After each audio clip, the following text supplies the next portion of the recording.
Good morning, everybody. RV living with the geezer. Just coming back home from Boyd and went in there to the park. Got my walking in early. A little later than normal. It was heating up already, but I got in 3 laps. I broke my ankle, my left ankle, back in the 7th grade. Going into the 7th grade, playing ball, and one of the Delgados slid into me. Just, sandlot ball. So I noticed the last couple of years that if I walk, when I'm walking, doing my walking, if I walk on concrete, not very often, but sometimes my ankle starts talking to me, that same one that I broke. So right when I was finishing up today, in fact I was in the parking lot heading back to the car already. Boy, I was hobbling along, and it's aching a little bit now, but I think in the mornings I may just walk. It doesn't seem to do it when I walk on the grass. I think it's just that hardness of that concrete, but I'm sure everybody needed to hear all that. But yeah, it's a pretty day. Gonna be hot again. Got up to 106 yesterday. Day before was 108. So maybe it's cooling off now, huh? Hey, wishful thinking. Yeah, and I swung by I got my notice a while back for my sticker on the Casa de Geezer. And I thought, well, I'm not going anywhere in it. And it's $76. Why should I pay it? And then last couple of days I started thinking, you always want to keep yourself prepared to move in a moment's notice, and you brag about that all the time, living that your house has wheels on it.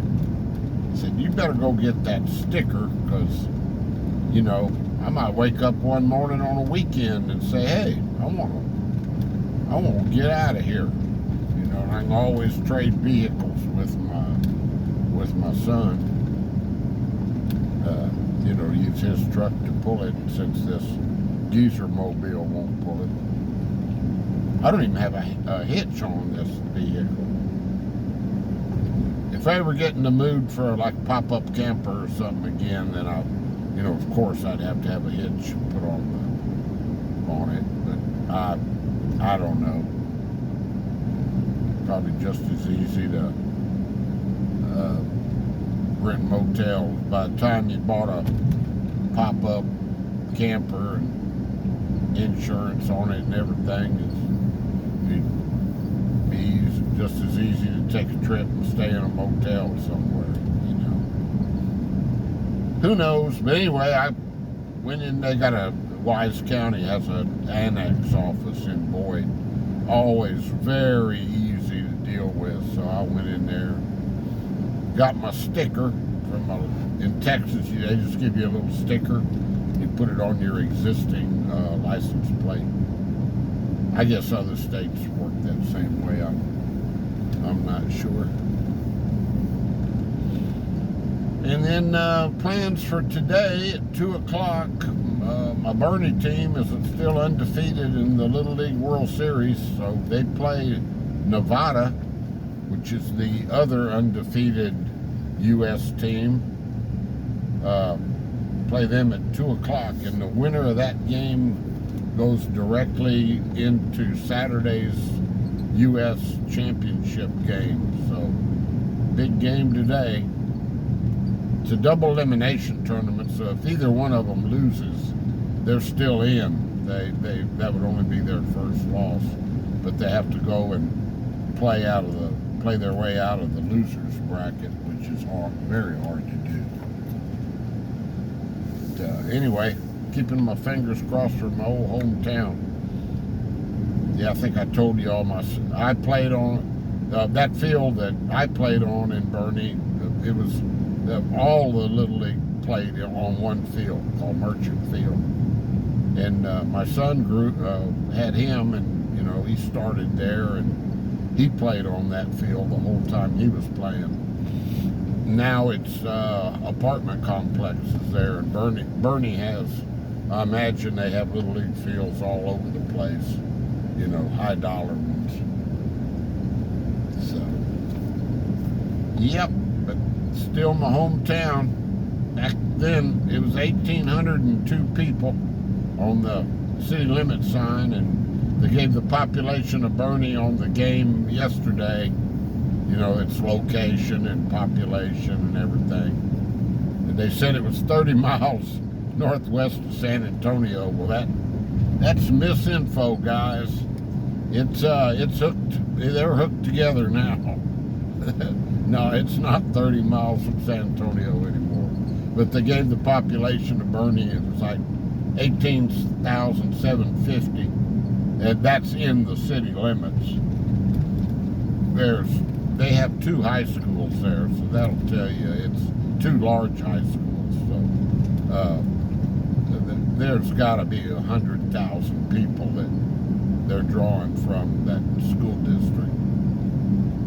But anyway, I guess they call that progress. Some people do. But yeah, I'll be all set here. Not much else going on right now. Went and watched Lexi's team play. They played Crum last night in volleyball. She's on the junior varsity boy JV, and she played really well. They won their first set. They played 2 out of 3.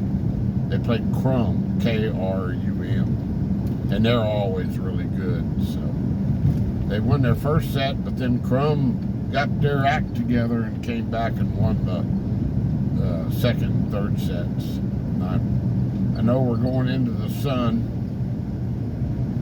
right here. I don't know what that's doing to the video.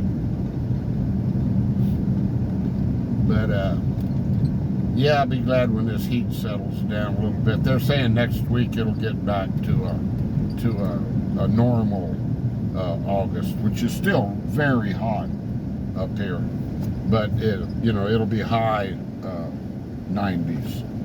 And at night, it takes so long to get my trailer cooled off, because I leave the air off during the day. I kick it on maybe about 3 o'clock in the afternoon. I'm not in there. I'd kick around in the house, and, or go somewhere. I'm not in there. It'd probably be 110 degrees in my trailer.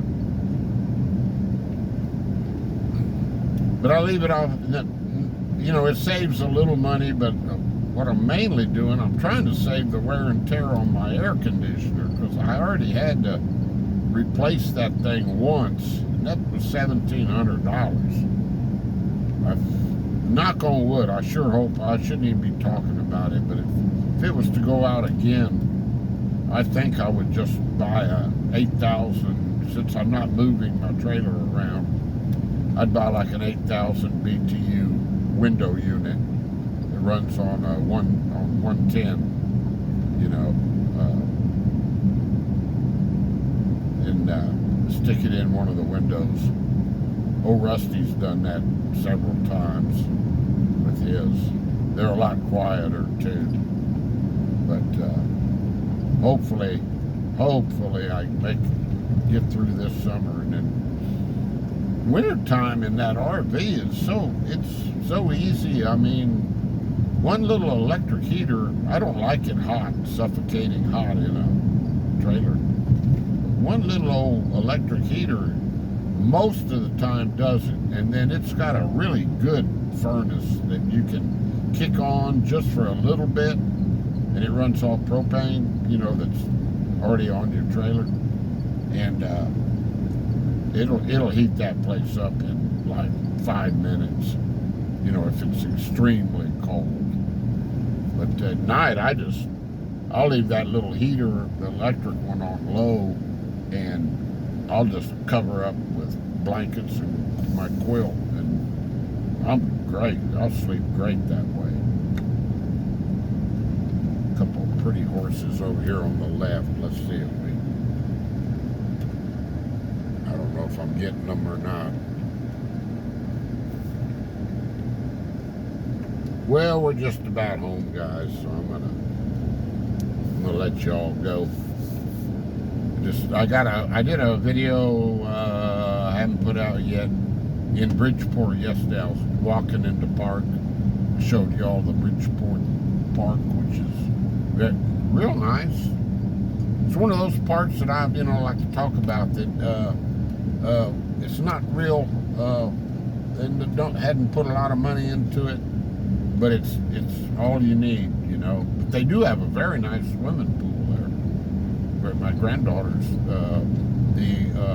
Laura, Stephanie's mom, their other grandmother takes them over there in the summer to go swimming. So we're back at the very recognizable by now, I'm sure, cul-de-sac, the end of 4683, and I'm gonna pull up and head on inside. I'm gonna clean out my refrigerator today. Yeah, make it work. That's another thing you got to watch in RVs is your refrigerators. Don't keep them overloaded because they'll have to work too hard. Mine's struggling right now to make ice up in the top in the freezer. So, boy, I yacked a lot this morning, didn't I? Over just about nothing. So, I guess that's the key to putting videos out on YouTube. I appreciate y'all hanging with me and listening to my blabbing. We'll be talking to you later. Adios. Stay blessed. Stay positive. Keep your health and try to stay cool wherever you are. Bye-bye.